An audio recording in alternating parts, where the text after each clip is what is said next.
And it's just a hugely important point that carers don't have to care in the UK. We abolished that on the 5th of July 1948. The Poor Law was abolished by the National Assistance Act.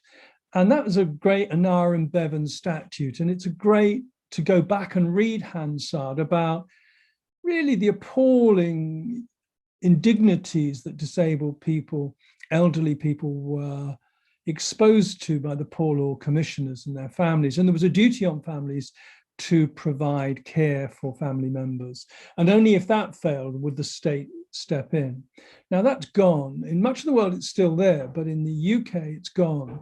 So if you have a disabled, elderly or ill member of your household, the state has the additional responsibilities to look after that, not individuals. And that's incredibly important, because if it were otherwise, then we would have a system that discriminated against women.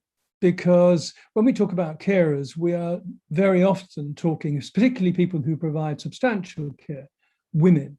And culturally, we have normalized that care is provided unpaid by women, and hence poverty is gendered and the rest. So abolishing a liable family rule is a very positive act of non-discrimination. Unfortunately, cultural norms persist for much longer than laws.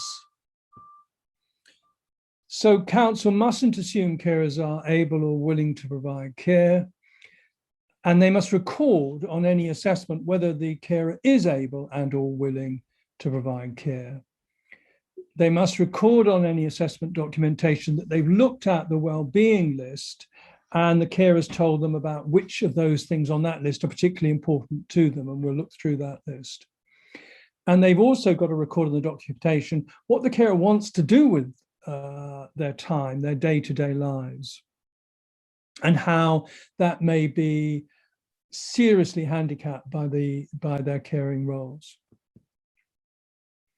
And part of that will be whether the carer wants to work or stay in work or return to work, participate in education, training and recreation. Those are specifically things in the Act primary legislation.